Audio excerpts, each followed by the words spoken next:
ನಮಸ್ತೆ. ಆಲ್ಮೋಸ್ಟ್ ಒಂದು ವಾರದಿಂದ ನಮ್ಮ ಪಾವನಿ ಅಕ್ಕಿ ರೊಟ್ಟಿ ಮಾಡಿ ಬದನೆಕಾಯಿ ಗೊಜ್ಜು ಮಾಡಮ್ಮ ಅಂತ ಕೇಳ್ತಾನೆ ಇದ್ಲು. ನನ್ಗೆ ಆಗ್ತಾನೆ ಇರ್ಲಿಲ್ಲ ಮಾಡಕ್ಕೆ. ಸೊ ಫೈನಲ್ ಆಗಿ ಇವತ್ತು ಮಾಡ್ತಾ ಇದ್ದೀನಿ. ಇನ್ನ ಬದನೆಕಾಯಿನ ನಾನು ಹೆಚ್ಕೊಂಡು ಸ್ವಲ್ಪ ಉಪ್ಪು ಹಾಕಿ ನೀರಲ್ಲಿ ನೆನೆಸಿಡ್ತಿದ್ದೀನಿ.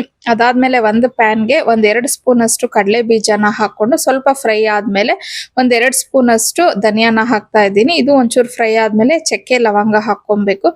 ಆಮೇಲೆ ಗೋಡಂಬಿನ ಹಾಕೊಂತ ಇದ್ದೀನಿ. ಇದೆಲ್ಲ ಸ್ವಲ್ಪ ಚೆನ್ನಾಗಿ ಫ್ರೈ ಆಗಿದೆ ಅಂತ ಅಂದಾಗ ಒಣಮೆಣಸಿನ್ಕಾಯಿ ಅಂದ್ರೆ ನಾವು ಖಾರ ಎಷ್ಟು ತಿಂತೀವೋ ಅದ್ರ ಮೇಲೆ ಡಿಪೆಂಡ್ ಆಗಿ ಒಣಮೆಣಸಿನ್ಕಾಯಿನ ಹಾಕೊಬೇಕು. ಅದಾದ್ಮೇಲೆ ನಾನಿಲ್ಲಿ ಒಣಕೊಬ್ಬರಿನ ಹಾಕೊಂಡು ಅದನ್ನು ಎಲ್ಲ ಸ್ವಲ್ಪ ಚೆನ್ನಾಗಿ ಫ್ರೈ ಮಾಡ್ಕೊಂತ ಇದ್ದೀನಿ. ಫೈನಲ್ ಆಗಿ ಇಲ್ಲಿ ನಾನು ಬಿಳಿ ಎಳ್ಳನ್ನ ಹಾಕ್ಬಿಟ್ಟು ಚೆನ್ನಾಗಿ ಫ್ರೈ ಆದ್ಮೇಲೆ ಇದನ್ನ ಸ್ವಲ್ಪ ತಣ್ಣಗಾದ್ಮೇಲೆ again ನಾವ್ ಇದನ್ನ ಜಾರ್ಗೆ ಹಾಕೊಬೇಕಾಗತ್ತೆ.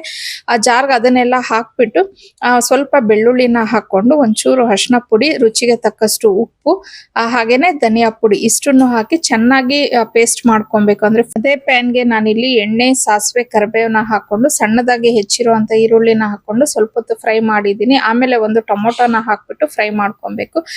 ಇವಾಗ ನಾನು ಬದನೆಕಾಯಿ ಏನ್ ಹೆಚ್ಚಿಟ್ಕೊಂಡಿದ್ನಲ್ವಾ ಅದನ್ನ ಹಾಕಿ ಸ್ವಲ್ಪ ಹೊತ್ತು ಒಂದು 2-3 ನಿಮಿಷ ಅದನ್ನ ಫ್ರೈ ಮಾಡ್ಕೊಂಡಾದ್ಮೇಲೆ ಆ ಮಸಾಲಾನ ನಾನು ಏನ್ ರುಬ್ಬಿಟ್ಕೊಂಡಿದ್ನಲ್ವಾ ಅದನ್ನ ಹಾಕಿ ನೀರ್ ಎಷ್ಟು ಬೇಕೋ ಅಷ್ಟು ಕನ್ಸಿಸ್ಟೆನ್ಸಿ ನೋಡ್ಕೊಂಡು ನೀರನ್ನ ಹಾಕ್ತಾ ಇದ್ದೀನಿ.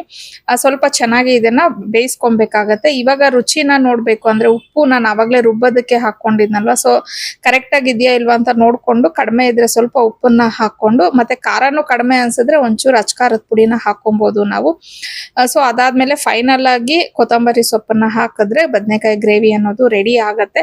ಸೊ ಆಮೇಲೆ ನಾನು ಅಕ್ಕಿ ರೊಟ್ಟಿನ ಮಾಡ್ಕೊಂಡೆ. ಯೂಶಲಿ ಅಕ್ಕಿ ರೊಟ್ಟಿ ಮಾಡುವಾಗ ನಾನು 2 ಕಡೆನೂ ಇಡ್ತೀನಿ ಹೆಂಚನ್ನ, ಬಿಕಾಸ್ ಸ್ವಲ್ಪ ಲೇಟ್ ಆಗುತ್ತಲ್ವಾ ಅದು ಬೇಯೋದು ಅಂತ ಅಂದ್ಬಿಟ್ಟು.